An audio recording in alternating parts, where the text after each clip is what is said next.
முன்னணி நிலவரங்களை நாம் பார்த்து கொண்டிருக்கின்றோம். தொடர்ந்து நம்ம பேசலாம்.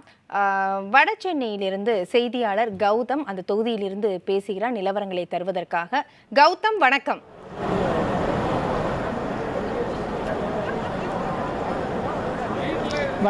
வணக்கம் மேடம். சென்னையில், அதாவது குறிப்பாகவே சென்னை என்றாலே முக்கியத்துவம் வாய்ந்தது. அதில்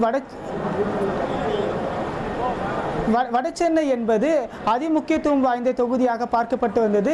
இந்த தொகுதியில் முன்னாள் அமைச்சரின் மகனான கலாநிதி வீராசாமி மற்றும் அதிமுக சார்பில் ராயபுரம் ஆர் மனு மற்றும் பாஜக சார்பில் பால் கனகராஜ், நான் தமிழர் சார்பில் அமுதினி ஆகியோர் நால்முனை போட்டியாக பார்க்கப்பட்டு வந்த நிலையில் தற்போது கள நிலவரம் அப்படியே திமுகவுக்கு சாதகமாகவே உள்ளது.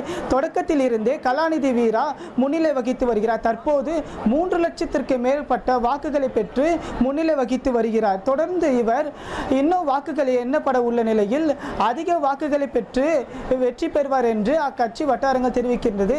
மேலும் பல்வேறு சூழ்நிலைகள், அதாவது குறிப்பாகவே திமுகவிற்கு எதிராக வாக்குகளை பெறுவதாகவே குறிப்பிட்டிருந்தார்கள். ஆனால் இந்த வகையில் இந்த தொகுதியை பொறுத்த பார்த்தென்றால் அதிமுகவுக்கு 3வது இடமே கிடைத்துள்ளது. திமுகவுக்கு அடுத்தபடியாக 2வது இடம் பாஜகவுக்கு கிடைக்க வாய்ப்பு உள்ளது. அந்த அளவிற்கு பாஜக இங்கு 2வது இடத்தை பெற வாய்ப்பு உள்ளது. நன்றி கௌதம். நிலவரங்களை நம்ம பார்த்து கொண்டிருக்கோம். இப்போ வட சென்னையில் பார்த்தோம் அப்படின்னா திமுகவுடைய வேட்பாளர் கலாநிதி வீராசாமி முன்னிலை வகித்து வருகிறார் அப்படிங்கிற செய்தி கிடைத்திருக்கிறது.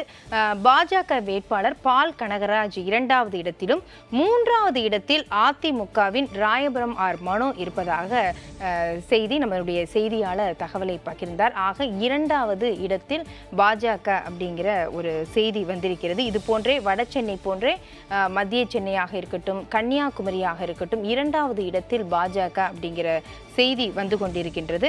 நிறைவு கருத்தாக ஸ்ரீராம் அவர்களிடம் இதற்கு இப்போ பார்த்தோன்னா நம்ம ஏற்கனவே பேசியபடியே டெல்லியா இருக்கட்டும், ஜார்க்கண்டா இருக்கட்டும், ஹேமந்த் சோரன், கெஜ்ரிவால் இவர்களுடைய அந்த கைது அப்படிங்கிறது பெரிதாக ஒன்றும் செல்லுபடி ஆகலை அப்படின்னு தான் நம்ம சொல்லணும். அதே சமயம் இந்த பிரதமர் அவர்களுடைய இந்த பிரச்சாரம் அப்படிங்கிறது எண்ணிக்கையை குறைத்திருக்கிறது அப்படிங்கிறது அவங்களுடைய வாதமாக இருக்கிறது, எதிர்க்கட்சிகளுடைய வாதமாக இருக்கிறது.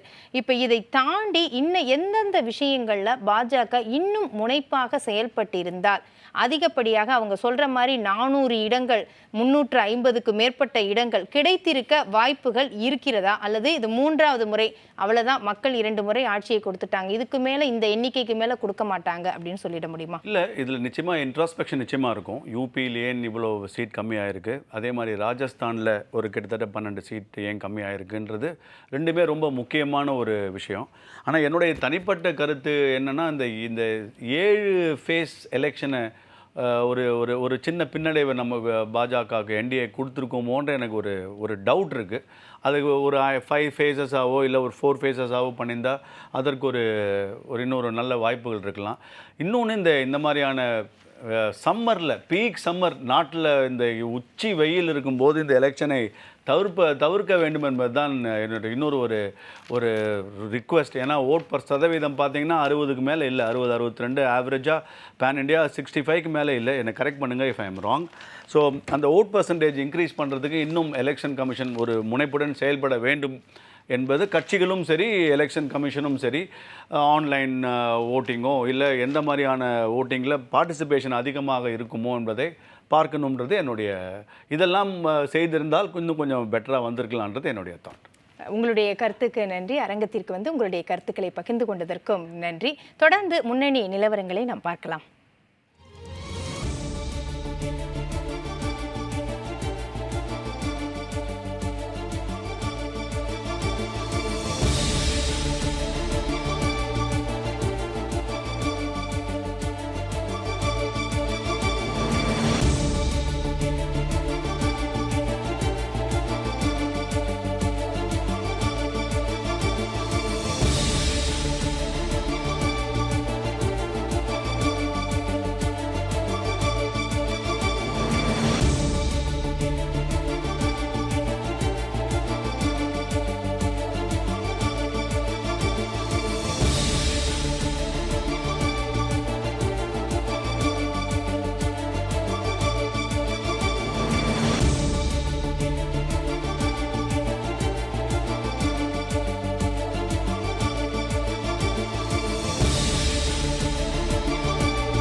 நாடாளுமன்ற தொகுதியில் நாம் அனைவரும் எதிர்பார்த்ததை போல 2 லட்சத்துக்கும் அதிகமான வாக்கு வித்தியாசத்தில் திராவிட முன்னேற்ற கழகத்தின் தலைமையில் அமைந்த இந்தியா கூட்டணியினுடைய மார்க்சிஸ்ட் கட்சியினுடைய வேட்பாளரான சு வெங்கடேசன் ஆகிய எனக்கு அறிவால் சுத்திய நட்சத்திர சின்னத்திலே வாக்களித்து மகத்தான வெற்றி பெற வைத்த மதுரையினுடைய வாக்காளர் பெருமக்களுக்கு என் அன்பான நன்றியை முதலிலே தெரிவித்துக் கொள்கின்றேன்.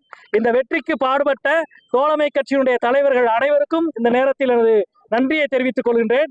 இந்த வெற்றி மதுரை மக்கள் இந்தியா கூட்டணி ஆட்சிக்கு வர வேண்டும் என்ற உறுதியான அரசியல் வெளிப்பாட்டுக்கு கிடைத்த வெற்றி, கடந்த 5 ஆண்டு காலம் நாங்கள் செய்த சேவைக்கு கிடைத்த வெற்றி, மதுரையின் குரல் நாடாளுமன்றத்திலே ஒலிக்கும், ஒரு புதிய இந்தியா ஆட்சி அமைக்கும் என்பதை தெரிவித்து அமைகின்றேன்.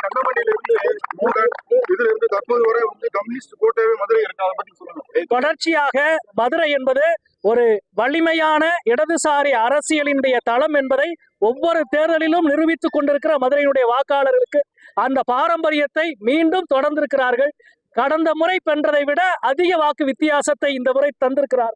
இது உணர்ச்சி பூர்வமான எங்களது மகத்தான தலைவர்கள் தோழர்கள் அனைவருடைய தியாகமும் அவரது அரசியல் சேவைக்கும் மதுரை மக்கள் தருகிற பரிசு.